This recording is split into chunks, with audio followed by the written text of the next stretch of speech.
Perfect. What are some of the highlights for PDAC for you? Well, I think for the most part, you really did feel the optimism in the air. There's a lot of moving parts, and they're all going in the right direction as far as I'm concerned. And a lot of great conversations about what the future looks like and how technology can help support that future. Perfect. No, that was the feeling I got as well. Everybody is moving in that direction to digitize and apply technology in new ways, which they haven't done before. And it's exciting times, but it's creating a whole bunch of other challenges that never existed in the past. Uh, did you get that same feeling as well? I did, and for the most part, I mean, the biggest topic of it all is how do we do it? How do we get there? And where are the resources to help us make this happen? Right. Perfect. Uh, so just to make sure I introduce everyone to Gus. Gus is with Sophie. He's the CEO of Sophie. Uh, and I'll let Gus explain to us what Sophie is all about. Absolutely. No, thanks, Saad. And yeah, I mean, I'm the CEO of Sophie, and what we have is a our flagship product right now, which is also called Sophie, and it's a safe performance platform. And the key goal and the key elements that we try to achieve with our platform is to help organizations connect everyone from the worker all the way to the CEO into to drive that engagement, scale the leadership, and more specifically, put all the things in place to make sure that everyone is able to do their work efficiently and effectively, and as well as safely. Right. The goal is always to make sure that everybody goes home safely at the end of every day. Perfect. No, and we've been working with you with one of our clients implementing Sophie at the site at the mine level and setting up those processes. So we figured it's a good time to get together and have a chat about what are some of the challenges enterprise clients are facing in uh, actually getting users to adopt technology and actually deploy technology in new ways. You've been with Sophie's been around for a number of years, and you've had your fair share of challenges in getting it deployed and actually adopted at sites. What are some of the challenges that you have faced in that regard? Well, I would say that probably the biggest challenge, like we just talked about, is resourcing those initiatives and resourcing those plans. For the most part, technology has done really well in certain instances, and at the same time, it's also not done so well in certain instances. So there's a lot of hesitancy, right? But there's also this climate where it always seems to be better to try later when we're not so busy, or there's going to be another opportunity down the road for us to do this, and that doesn't happen. There's no better, there's actually no better time than now, especially the way that we're seeing the mining segment go now. There's not going to be any better time. And if you look at the process, and the whole goal is to be proactive. So the proactivity of the initiatives and doing it later doesn't kind of go together, right? So I would say that's probably the biggest thing that we see now is the hesitancy to just jump in and try now, right? Yeah, that's exactly right. What we have seen is there are three major challenges when it comes to actually deploying technology at site. Um, A, nobody at site has the time to do it. Yeah. B, there are technical experts on site. They're really good at what they do, but the management of the process change in itself is a huge undertaking because you have to understand anytime you digitize a process or you make changes to that process, it affects not just the person who's responsible for doing that operation, but everybody else who's linked to that operation in any way. You have to change the whole process and make sure that everybody in the leadership is aligned on that future process. And again, as soon as you introduce change, you introduce anxiety as well with the workers, and Yeah, managing those expectations is key, right? absolutely. And what Right. you So find as well is that when you've got individuals, or when you got people that have been in their role for a significant amount of time and built things that works for them, right? It's very difficult to see or to to receive input of what's worked for others, so that you can kind of iterate on what's worked for you to fast forward or exponentially increase your deliverables because of new opportunities that have come to the table based on somebody else's experience, right? 100%. Like some of these guys that the supervisors, the miners, they've been doing these jobs for several decades, and just making sure that they understand how to do their job. But we're also just introducing a new tool that will make their job easier and better and safer, uh, and introducing those new processes without disrespecting the work that they've already done in making those processes as lean as possible to work with the current environment that they have. And I think mm, that's the challenge when you're giving the message out to the actual workers that you're deploying the tech with. Um, how do you feel about the resistance that you see at that level? Yeah, and I think a lot of that stuff also comes from groupthink, if for the most part, because you're kind of get completely ingrained into the role you're working in. You get completely ingrained into the atmosphere you're working in, and it's a lot of times it's different. It's hard to imagine that another industry or another profession or something else on the outside can actually have a significant impact in what you do. And I've been doing consulting work for a long, long time as well. And that's been the funnest part, and say, hey, you know what? We can actually learn this little bit out of the legal industry, or we can learn this little bit from construction. We can learn this little bit from mining. Like there's a lot of different strong points that come that come to fruition when you start diving into different problems and challenges across different sectors and industries.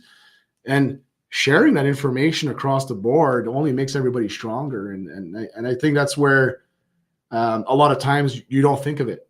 You're so ingrained into what you're doing that you don't think that there's actually an opportunity to take some advice from another sector.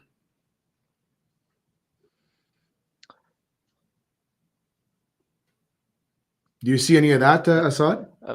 One of the 100%. I mean, it makes sense that you learn the way the processes are developing. Some of the key processes, let's say just your basic everyday check, your pre-op or pre-operational checklist or a pre-task checklist, you can pretty much go into any industrial services and those practices are exactly the same, and they're for the same reason, right? It's behavior-based safety. You get people to start getting into the right behaviors. Once they start adopting the right behaviors, that's when you start getting the right results in the process. And over the last uh, couple of decades, what's happened is technology has slowly, not slowly, actually very quickly made inroads.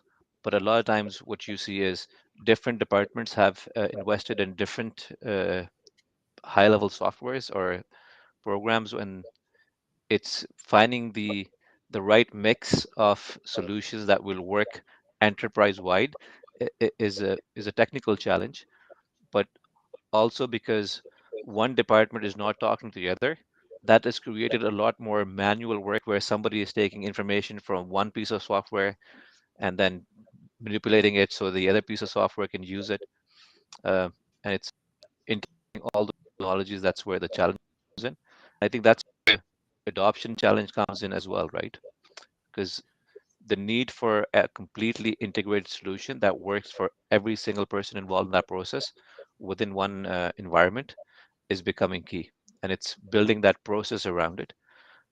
So how have you handled the adoption piece when you've deployed Sophie at a site?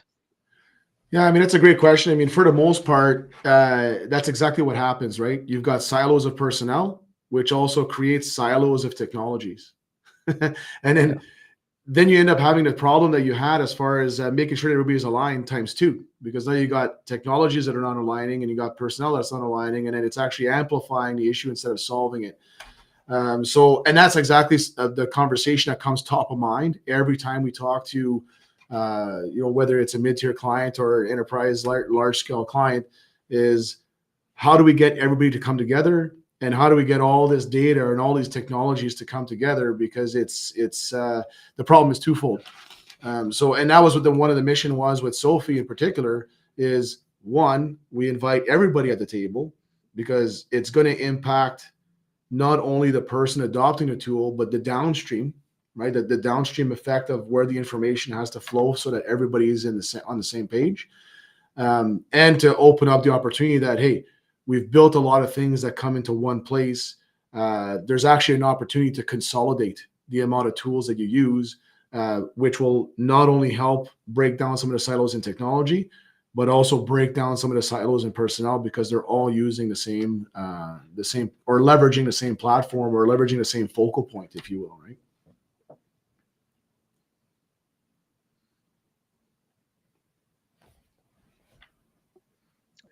Have you had a lot of Sorry, I conversations, missed the Asad, last bit there. on that front? Yeah. Sorry, I missed the last bit for your conversation there.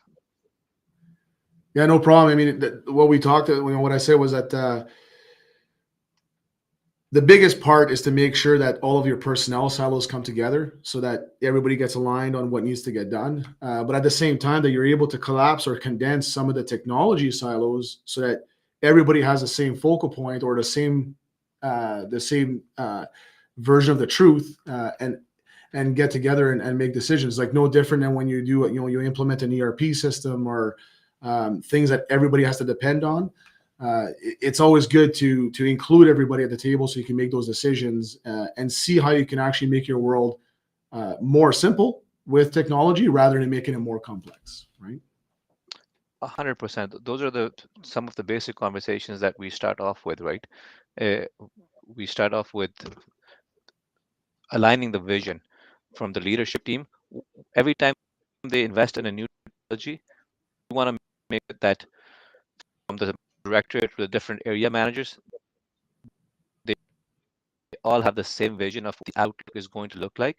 Because in the past, what we've seen is software deployment has been seen as an event. Companies go in, they deploy technology, and they give you all the things that the tech interprets it a little bit differently, and they have different expectations of the outcome, right? And I think that's where the adoption falls off, because one user group feels that this is what we need to accomplish with the use of this technology. That group B feels that these are the priorities. But when you start building that roadmap as to exactly what the outcome of this new deployment is going to look like, and that's where a lot of the anxiety goes away. And I'm trying to figure out a way where say the example that I've used recently is, let's say I told you tomorrow we're going to put Word on your computer and it's going to change your world, because you'll have the processing power of Microsoft behind you and you can do so many things. But somebody whose job is to write or too much information, and asking someone to learn that entire software is more daunting to them, and they default back to whatever the old process that they were they're used to, because everybody has KPIs that they need to meet. There's output requests that their company judges their performance on. I think Yeah. it's becomes a little bit easier when you break down the exact use case that they need to use the tech for. The additional opportunities are there for sure, but we want to make sure that whatever your daily schedule is, whatever you are being measured on, your performance indicators, those ones we want to make sure that the users, the end users, are able to adopt those changes very quickly, because that way they feel confident that their daily life or their daily work schedule performance is on par, if not beyond, right? And once that happens, then they have the time and the bandwidth to actually look at the other capabilities.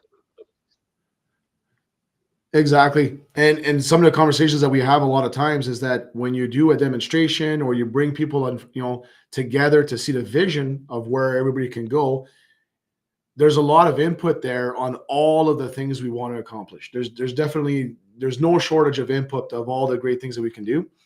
But the one thing that sometimes gets a little bit negated is the fact that you're not going to turn this on tomorrow and be a ninja.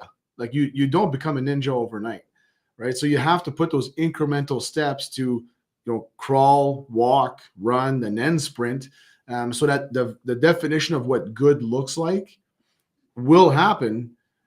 It's just to be very aware that that good model doesn't show up on the first day. We got to practice it. We got to live it. We got to breathe it. We got to support it. We have to lead it, and really work together as a team at the beginning, and continue to work as a team to accelerate, get faster, better, stronger as you go along. And I think sometimes that's where the disconnect is as well, right? They see all the great opportunities. They're like, oh, so we can turn it on tomorrow and this is going to happen. To your point, it's an event. No, it's an event. It's not an event. It's a new way of being. And we're going to all practice together on this new way of being.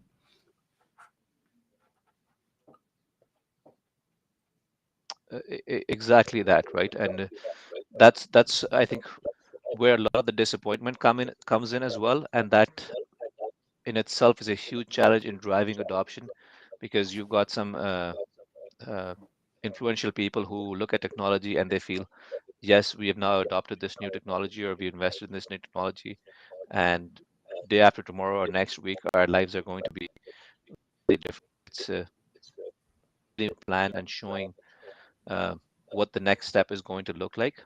And I think even at that level, as soon as you introduce unpredictability into any process, people will have different expectations. And one of the ways that we manage that expectation is defining exactly what is going to happen when and who is going to do what. Because that allows people to understand and see um, what's happening on day one, what's happening on day two, what's happening on day three. And once you start seeing that progress in that direction, uh, it alleviates some of that anxiety, and you can start getting excited about what the future actually holds for you. Um, Exactly. And one of the analogies that I use a lot as well is that if you look at a really, really messy garage, right? Some people, like, you've got a garage with all kinds of stuff in it, and you've made yourself trails and you've made yourself a system to navigate it, and everything's kind of fine because you know where everything is and it's working for you, right? But at the same time, you start thinking, maybe I want to clean up my garage. So you buy this big storage system that you can organize everything in it and put it away. Well, you don't go from buying a storage system and all of a sudden you got an organized garage. It actually gets a lot messier, right? Like everything gets pulled out of shelves, everything gets pulled out. The floor actually becomes overwhelmed with everything. So you can organize things properly, put it in these bins, and then get everything organized. So the future state of having that clean floor, the clean space, very easy to navigate, everything is put away, is always the top of mind. But a lot of times the moment where the mess actually gets worse a little bit for a little while, it gets overlooked, or not communicated enough. And that's exactly what you're talking about, right? Where they're deceived, or they feel that they've been let down by the technology, but it's still very, very early. We're still in the process of cleaning up that floor and putting it on in bins so that we can keep moving forward, right? Very true. It's interesting that you use that analogy, because what that brings me is, once you start looking at a process to see what the current state is, and you start making changes to it, and then you start identifying uh, behaviors that have developed over the year that were not part of the original process map. Uh, but he's been doing that 15 years, and decided along the way, you're not into the process, it'll make my life better, or if I stop doing this, it'll stop making miserable.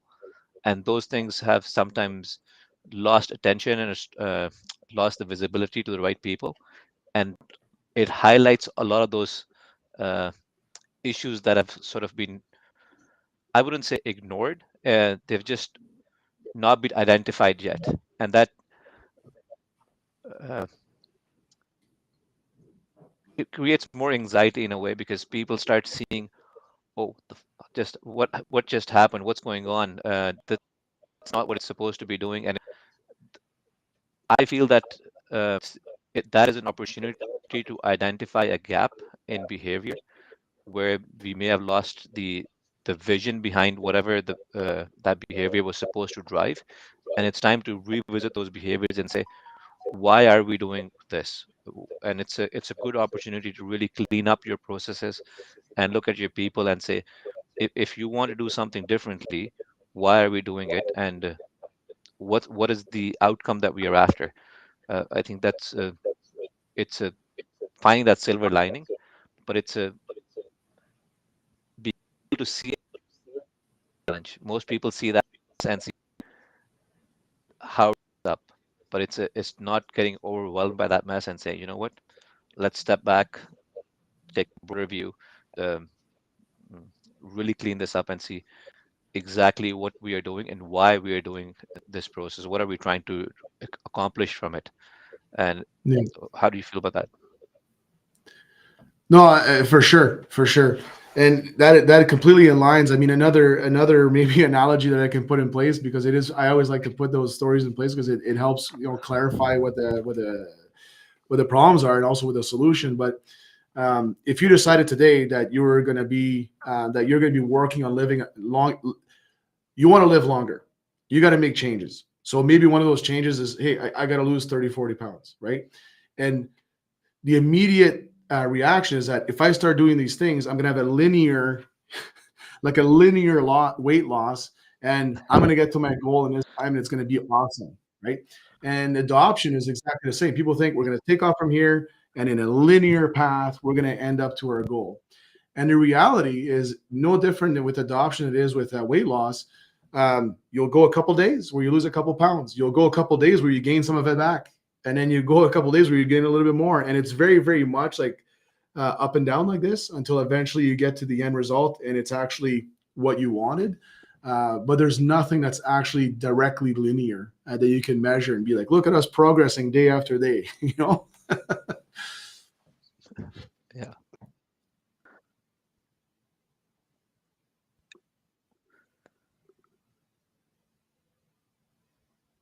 Did you get that last part of that? So it's just about consistency, persistence, and continually reminding why you're doing this in the first place, right? So just like that diet, I want to live longer. Yeah. For your organization, you're putting in technology.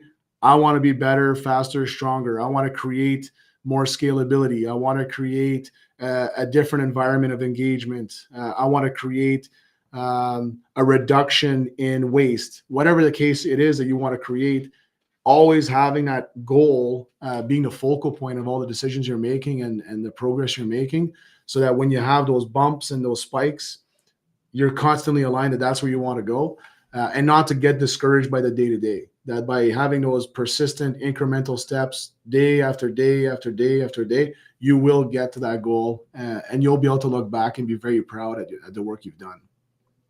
100%.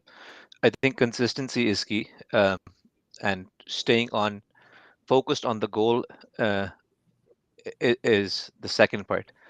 Consistently staying focused on the goal and persevering through the journey of that change.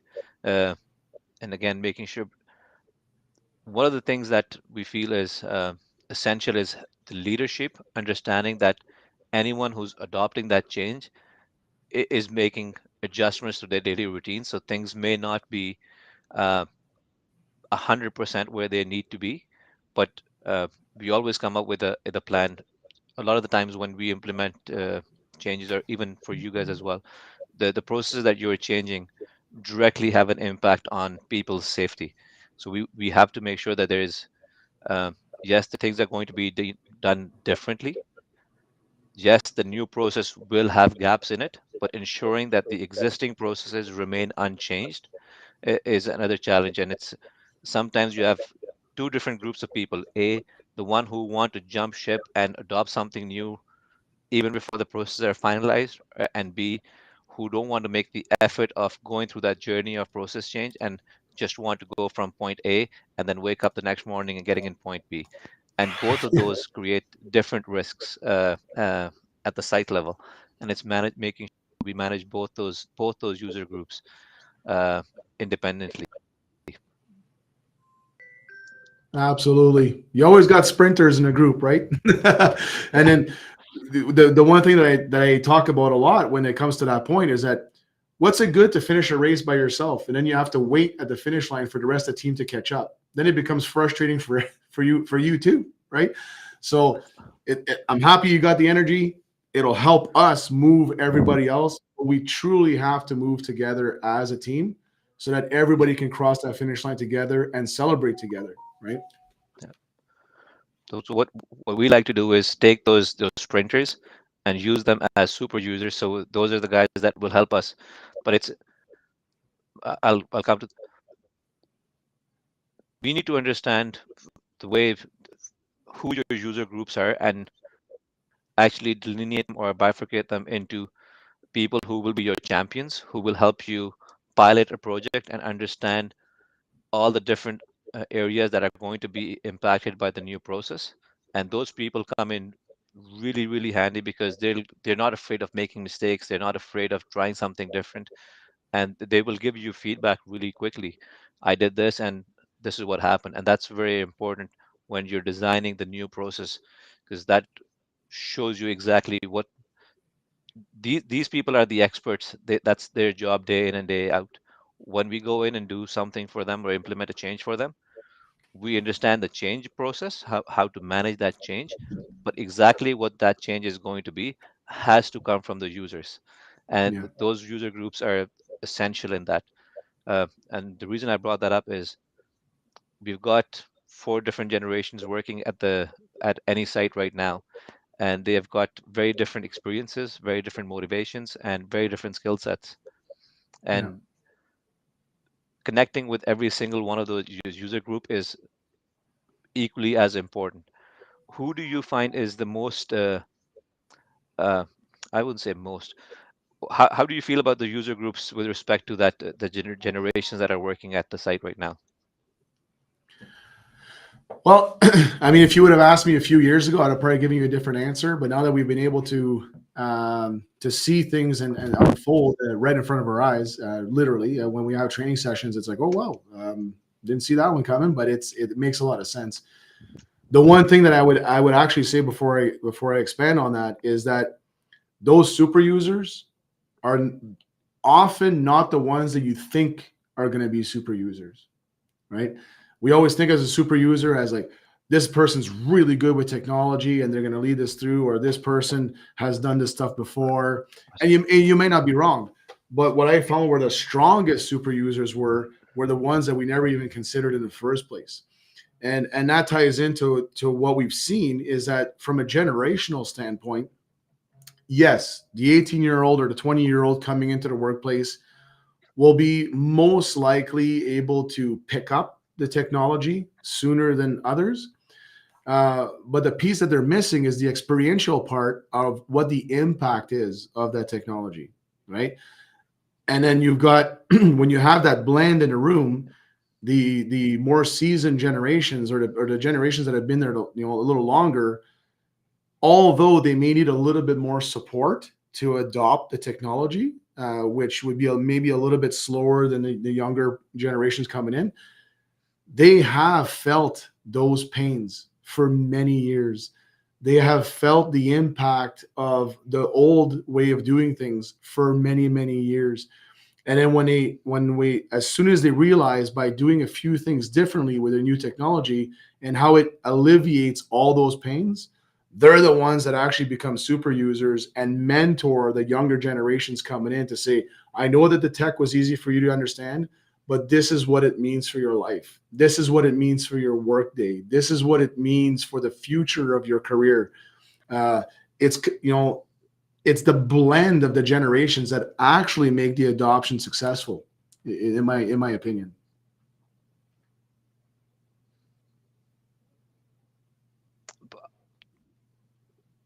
That is so true. It's a um, I honestly feel that the technology, you look at it, is it any new technology that comes in is not difficult to use anymore. We've developed the technology people, the nerds have done such an amazing job at making tech accessible to every generation that the use cases are relatively simple. The tasks that you're doing are simple. It's the usefulness of that technology.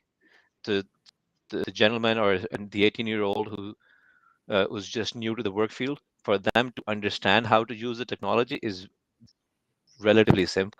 But understanding the usefulness for the career or for their day-to-day life, uh, when you're missing that experience, that's where the more seasoned and the more experienced people come in and they, okay, yes, I've been asking for this for the last 15 years, and now Yeah. we can do it. And now and, and what that does is it changes the behavior, right? And and I think that's one of the biggest challenges in driving adoption is getting people to adopt the behavior. As soon as we start ask the right people adopt the right behavior, the superintendent is looking for the behavior from their crew, the general foreman is looking for the general foreperson is looking for that behavior from their supervisors. And when you start looking at those behaviors and the behaviors are right, the processes fall into place and you start seeing those adoption rates increase significantly. But without that behavior and the mindset behind it, um, that's where the challenge comes in. Um, how have you addressed some of those challenges in deploying technology at a site? What are some of the most significant challenges that you've had? Uh, Well, I'd say there's a few things. Is one is making sure that the organization is aligned on what the what the goal is. That's always going to be the underlying statement there. Because change is led, it's not pushed, right? yeah, So you need to make sure that leadership is in line and everybody that's in a leadership position, whether it's a partner on a shift, whether it's a supervisor, whether it's the CEO of the organization, leadership is led, right? So getting people, getting everybody online on that side of things. The other one is not feeling alone. So a lot of organizations that want to take on technology feel like the technology is going to be dumped on them, and then they're going to have to figure things out on their own. And in previous generations of technologies, and I mean, I've interviewed, I've talked to a lot of different, even in my space and competitors, and that online library of videos is really nice, but it doesn't drive adoption and it doesn't drive success. It's just a good reference point to go double check that things are going to operate the way that you think they're going to operate. So leaning on groups like Pace, leaning on groups that have done it before, leaning on vendors that actually have a developed implementation team or a developed support team rather than just giving a white paper and walking out is important. And I think that it's going to separate vendors in the future as well. If you're coming to the table with a technology and you don't have personnel to truly support the adoption or truly support the implementation of the tool, you're going to get left behind, right?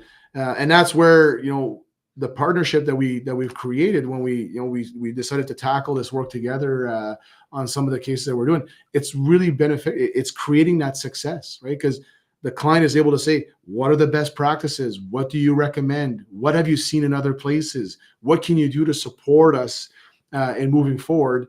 And as soon as a client is able to relieve that burden off their shoulders of taking it on themselves, you get a lot you get to that path of success a lot sooner, and you can see the light at the end of the tunnel much sooner, rather than kind of not seeing it and then shelving a solution or shelving the technology, not because the technology has failed you, but you just haven't you just didn't know how to take off with it, right?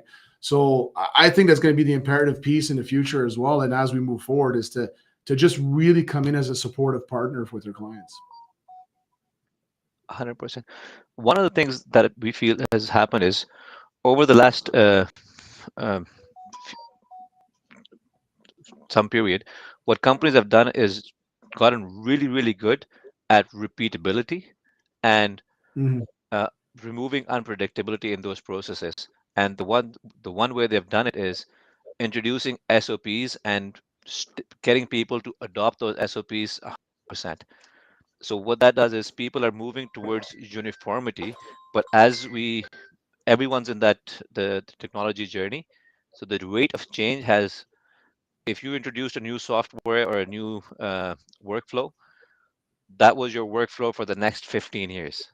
But now a lot of the workflows are changing. A lot of the technology is being adopted. New roadmaps are coming in.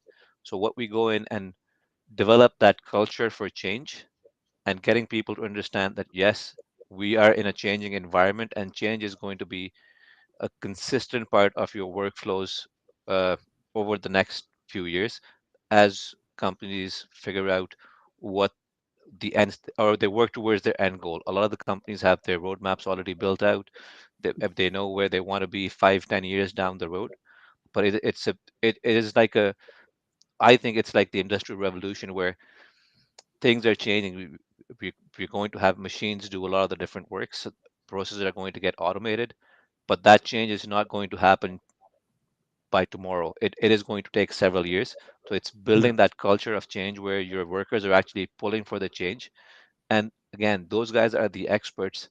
They need to provide that feedback to the decision makers and say, this is the issue with the as everyone is aligned with their vision, what technology needs to do for their company. Getting that feedback from the end user is going to be essential for everyone. And the only way that will happen is if everyone is pulling for change. You cannot push change because uh, me sitting here in my office, I don't know exactly what the miner needs. The miner knows exactly what they need. It's Yeah. getting that feedback from them and ensuring that the solution that's provided to them is catered to their needs and it fills a need for them and it drives the right behavior. I think that's going to be uh, not think that that is what our job is at site is building that culture for change. Um, even working with Sophie, um, you have an amazing platform that does so many different things, but you can't go ahead and start. You know what? Tomorrow you'll have Sophie and you'll do your lineups and your safety and your observation, your rewards. Everything is not going to start happening in Sophie tomorrow. You you start with the basics. You start building out the routines, get people comfortable with them, Yeah. and then collect feedback from them. What more do you want from it? What do you need? Yeah. Prioritize the objectives, and then implement those workflows independently. And instead of implementing those workflows, what my goal always is showing people what's out there and get them to pull for the change that they want. So if the next thing the client wants or the supervisor wants, I want to bring my lineups in Sophie. I want to build that culture from them. So where they are pulling for that change, because they're pulling for that change, they want it. It drives the behavior, it drives the adoption. Yeah. Um, have you seen that everywhere else as well? Yeah, I have, and it actually exposed another opportunity as well because while at the beginning it's a push so that you can kind of get that pull to start, Yeah. and you're managing certain things so that things can get adopted and things can move forward. At a certain point, you reach the critical mass on that, and then the pull significantly outweighs the push. And then Yeah. you have to have that discipline and you have to projectize that even again to be able to manage the pull, right? Because they may, a lot of times, like I've seen it time and time again, where the pull becomes so great that the processes and procedures have not caught up. Like we're not caught up to this yet. So it's to have that discipline to say, perfect. I appreciate your feedback. I like it. It is in our roadmap. We are going to get there, but let's show some discipline and time it so that it doesn't fall apart. And that's something that I've learned firsthand as well. Is it's sometimes it's very easy with technology to just say click, it's on. Yes, you've got it. But if you haven't thought through all the downstreams effects of just turning on that feature, even though you satisfied the person pulling for it, and it makes total sense, and it's going to work really, really fast because they're asking for it, you may be having a cascade effect that you don't necessarily want to entertain at the time, right? And I think that that part is actually the harder part to manage than the initial push. You know?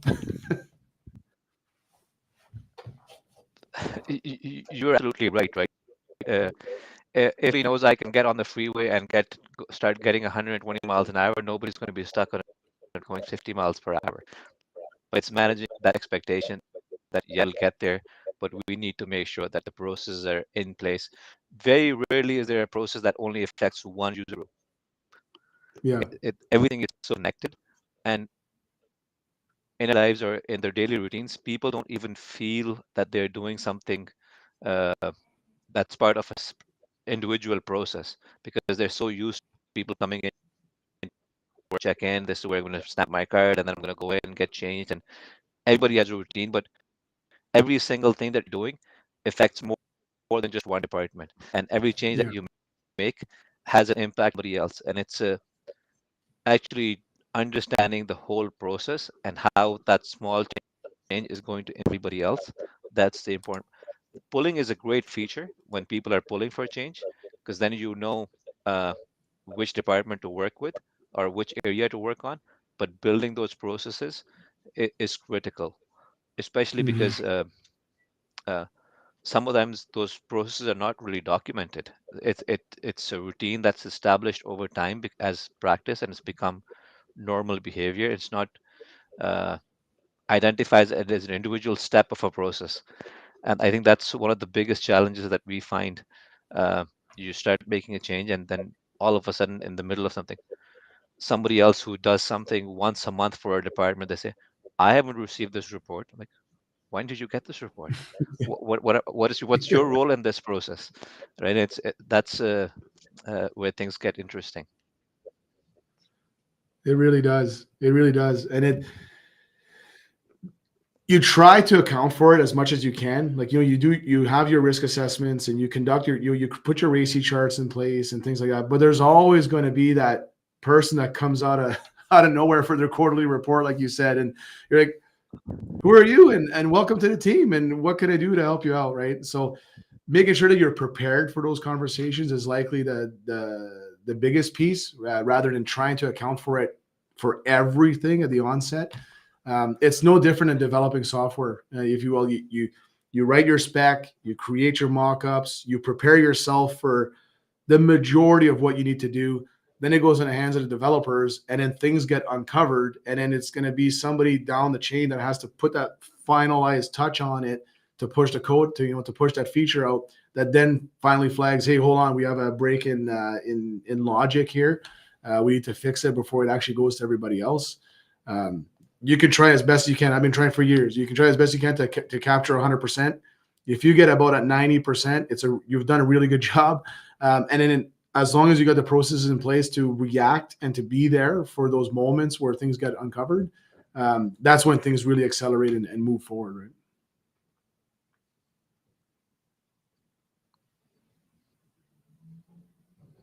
Yeah, technology deployment is really no different than technology development, right? That's why it's an iterative process. And as long as you learn from your Yeah. processes and you improve that process every step of the way, uh, you're going to have success. It's making sure that you choose your iterations, or you choose your uh, allocate your bandwidth properly uh, to what change you're going to make, and have a robust but flexible plan where you can accommodate changes at the last minute, uh, essentially at the onset of it, things, right? And that's the most effort heavy piece, is going in actually understanding what are the processes that are affected. That's the biggest change. And as you said, if you can get 90% of that covered in the first attempt, that's huge, right? Because a lot of the clients that we work with, um, they may have operations at single site, but then you've got interconnected systems that maybe not just multiple sites, but in some cases in multi different countries as well, right? Different Yeah. generations. Uh, it it's a very interesting chain of events that happens. Um, what has been some of your biggest successes? Who do you think, in that regard, for technology adoption? What has been your most successful experience at deploying new technology with somebody, with a new user group? I mean, whenever you have a client that's got 100% adoption, I mean that's kind of like it kind of over delivers on your expectations, and we've managed to have a client do that, right? The majority, you're trying to reach at least, like, 70% or 75% of your main focus to get achieved. But I will say, I mean, the work that we've done with Technica Mining and how they've been able to get to the point where they got 100% adoption, and the rate that adoption is actually accelerating their future use cases because everybody's on board. Something very, very proud. Like we're very, very proud of that outcome. There's no doubt about it. There's no doubt about it. Perfect. No, that's amazing. But that leads me to my next thought. When what are the next steps for technology adoption, right? Every time you deploy technology, you're doing something better, you're doing something faster, you're doing something safer, right? And that leads to next steps. And not just for Sophie, as far as the technology implementation is concerned, Yeah. uh, when you have those data available, that opens up the future. Uh, what are some of the next steps that you see for Sophie and overall for technology in the future Yeah, I mean, we have this thing that we or talk technology about in our adoption, team so to all. speak? Yeah, we talk about that in our team all the time because every feature drives five more features in any technology you build, right? It's like, well, now that I can do this, that's cool. What about this? And then it just drives that conversation forward. So I think for us, we're going to follow that exact same pattern. Is the more that we learn with our clients, the more that we're able to get solutions put in place with our clients, the more it's going to generate that conversation for what else is possible and what else is achievable. And we open up our roadmap specifically for that. You know, I would say about 70% of our roadmap is left alone for what we're going to uncover with clients as opportunities. And even though we have goals moving forward of what we want to put in, um, it's more critical to think about what people need to put in rather than what you want to put in, so you can move it forward. But we're getting a tremendous amount of feedback, and we're getting a tremendous amount of success cases as well, and opportunities. Right, like there are some things that even though it was designed with them, in retrospect, you're like, oh, you know what, we could have actually done this a little bit different. So be having room to apply those modified changes or those tweaks to the system. It's imperative. And I actually have one of those examples that came up recently, right, where it took a few iterations of the idea of where we wanted to go, but we've only added one field of information that's very, very tiny. It's a drop down menu, one field, and it's now created the opportunity for, I think it was like 12 or 14 reports to spin out of it. And all we've added was one piece of information, and it created a cube of possibilities of where we can use this information at large, right? And that all came from a quick feedback from a client. So um, we don't know what we don't know. We don't know what we don't know. So I think that's our motto Exactly. here. And, yeah, Yeah. So the one thing I find with technology is as soon as you improve a process with some sort of technology, you start digitizing information, digitizing data, and you start analyzing differently. People have been they've collected that data for years, but it's limited to whatever it was. But when you start looking at it with a different lens, you identify a lot more opportunities for improvement, whether it's going to improve your safety, it's going to improve the production, if it's going to, uh, at the very least, not the least, but the most important part, like your employee satisfaction. Uh, yeah, eh, those things have a huge impact, and now you have a different lens to look at those things and actually change the behavior of the organization in a way that's more positive, that's more predictable, that's more uh, robust. And it opens the way for people to start providing meaningful feedback that leads to future development. absolutely, Um, and absolutely. some of those things, um, uh, I'm trying to think of an example that we can still use. Um, for example, if you start look even with Sophie, if you start looking at pre-op data, it's looking at things like, are we driving the right behavior with our employees? Or going further, the new pieces of equipment that's going to come onto the mine site is going to be a very smart piece of equipment. They're connected, they're BEVs. Now is the time to start building those processes for the future, because now we have the information that we have gathered, we have the data that's being collected. Now is the time to figure out what do we plan for in the future. and that's I think is the biggest one of the biggest um positives to come out of technology adoption. Absolutely. And it creates the opportunity for the purchaser vendor relationship to completely transform. Like even at the equipment purchasing standpoint, right? The equipment Yep. vendor only knows what you tell them, and they only have a certain level of data sets to make decisions on how to build their equipment better. But now, if you've got data to show how it's used, how it gets consumed, what the damage rate looks like all these different things that the vendor will never be exposed to unless somebody does a study on it, Yeah. because it's just all paper. It's impossible to get all that information back. But now you've been able to digitize that feedback. You can actually accelerate the quality of the equipment you're purchasing significantly by offering some info, I mean, some transparent information back to your vendor, right? So I do believe there's a massive opportunity for the ecosystem to significantly accelerate together. 100%. Um, and the amount of I'm the kind of person that adopts technology, that wants technology all the time, but then also I'm the kind of person who wants to unwind and say, you know what, I'm going to unwind, I'm going to unplug, and I'm going to be in the bush. I'm in Northern Ontario, so I, Yeah. I enjoy nature as well. But I think if you adopt technology properly, it gives you that opportunity, that to actually time that you would spend on a tedious process. Now that you have that time back to actually invest in the future and invest in yourself and invest in your people.